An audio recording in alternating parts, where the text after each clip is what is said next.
আশা করছি আপনি ভালো আছেন। এই ভিডিওটিতে আমরা ছোট্ট একটা বিষয় নিয়ে আলোচনা করব। আমরা যখন স্টুডেন্টদেরকে প্রশিক্ষণ দেই, তখন অনেক সময় দেখা যায় স্টুডেন্টরা 2 মাস 6 মাস ট্রাই করার পর অনেক সময় কাজ পায় না। ওকে, বা আপনারও এরকম হতে পারেন যে অনেক দিন যাবত ট্রাই করতেছেন কিন্তু মার্কেট প্লেসে আপনি কাজ পাচ্ছেন না। তো কমন একটা ভুল স্টুডেন্টরা করে থাকে, ওই বিষয়টা নিয়ে আমরা আলোচনা করব। অনেক সময় কাজ না পেলে শিক্ষার্থীরা মার্কেট প্লেসকে দোষারোপ করা শুরু করে যে মার্কেট প্লেসে কাজ পাওয়া যায় না। আপনারাও হয়তোবা সোশ্যাল বিভিন্ন গ্রুপে এই ধরনের পোস্ট দেখবেন যে অনেকদিন যেমন চেষ্টা করতেছে কিন্তু মার্কেট প্লেসে কাজ নাই, কাজ পাচ্ছে না, এই ধরনের কথাবার্তা বলতেছেন। তো এইটা মার্কেট প্লেসে কাজ পাওয়া যায় না, এই কথাটা যদি আপনি শোনেন, স্বাভাবিকভাবে আপনার কাজ শেখার মানসিকতা বলেন ওটা কিন্তু দুর্বল হয়ে যাবে। আপনার যে আগ্রহ ছিল ওই আগ্রহটা কমে যেতে পারে। মার্কেট প্লেস ডিজাইনই করা হয়েছে এইভাবে, পৃথিবীর বিভিন্ন প্রান্ত থেকে মানুষজন এখানে ট্রাই করবে কাজ পাওয়ার জন্য। যারা ভালো স্কিলড তারাই শুধুমাত্র কাজ পাবে, তারাই দীর্ঘ সময় ধরে টিকে থাকবে। যদি আমি মার্কেট প্লেসে কাজ না পাই, সেটা কখনোই মার্কেট প্লেসের সমস্যা না, এটা সম্পূর্ণ আমার ব্যর্থতা। আপনি যদি কাজ না পান সেটা হচ্ছে আপনার ব্যর্থতা। তো এটা আমাদেরকে মানতেই হবে। এটা মেনে নিয়ে দেন যদি আপনি আপনার নিজের ভুলগুলো খুঁজে বের করার চেষ্টা করেন এবং ওই ভুলগুলো শুধরানোর যদি চেষ্টা করেন, তাহলে কিন্তু কাজ পাওয়ার পসিবিলিটিটা বাড়বে।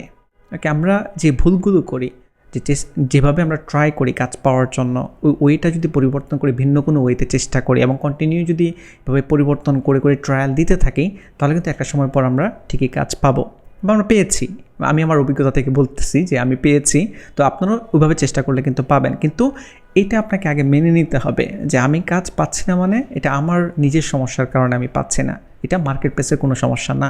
আপনি যদি মার্কেট প্লেসে ভিজিট করেন এবং যদি যে কোনো ক্যাটাগরি দিয়ে যদি আপনি সার্চ করেন, ওয়ার্ডপ্রেস বলেন, ওয়েব ডিজাইন বলেন, সার্চ করে দেখেন কত মানুষজন অর্ডার পাচ্ছে, কাজ করতেছে। ওকে, আপনি পাচ্ছি না, তার মানে এটা আমাদের সমস্যা। ওকে, যেমন আমি আপনাদেরকে স্ক্রিনে এখানে আমার একটা অর্ডার দেখাচ্ছি। এই অর্ডারটা উনি আমার ভালো একজন ক্লায়েন্ট, এর আগে আমি ওনার কাজ করে দিয়েছি। গতকালকেও একটা অর্ডার প্লেস করেছে। 3 দিন সময় দিয়েছে কাজটা করার জন্য। 3 দিনের মাঝে আমি কাজটা করব। অলরেডি একদিন যদিও চলে গেছে, আমি এখনও স্টার্ট করি নাই। তো আজকে একটু পরে হয়তো বা স্টার্ট করব। আজকে আমাদের অফিসে একটা অফলাইন ব্যাচের ক্লাস শেষ করলাম। আমাদের আপনারা হয়তো বা জানেন 4 মাসের অফলাইন কোর্স রয়েছে, তো 32টা ক্লাস কমপ্লিট হয়েছে। তো আশা করি তারা ভালো করতে পারবে, একটু সময় লাগবে হয়তো বা, কিন্তু ভালো করতে পারবে। তো আপনারাও লেগে থাকেন, যদি লেগে থাকেন তাহলে দেখবেন যে একটা সার্টেন টাইম পর ভালো করতে পারবেন। আর এটা অবশ্যই মনে রাখবেন যে আমরা নিয়মিত কিন্তু প্রচুর ভুল করি, কাজ শিখতে গিয়ে বলেন, কাজ করতে যেয়ে বলেন, বা কাজ পাওয়ার জন্য ট্রাই করতে যেয়ে বলেন। তো ওই ভুলগুলো আমাদেরকে সবসময় খুঁজে বের করতে হবে এবং ইমপ্রুভ করতে হবে, সমাধান করে আমাদের নিজেদের মাঝে প্রফেশনালিজম তৈরি করতে হবে। আর এটা বছরের পর বছর আপনি যখন কাজ করতে থাকবেন তৈরি হয়ে যাবে। ওকে, তো এই বিষয়টা যদি আপনারা মাথায় রাখেন, আমার মনে হয় যে মার্কেট প্লেসে আরও ভালো করে চেষ্টা করতে পারবেন এবং হয়তোবা ভালো রেজাল্ট আপনারা নিয়ে আসতে পারবেন।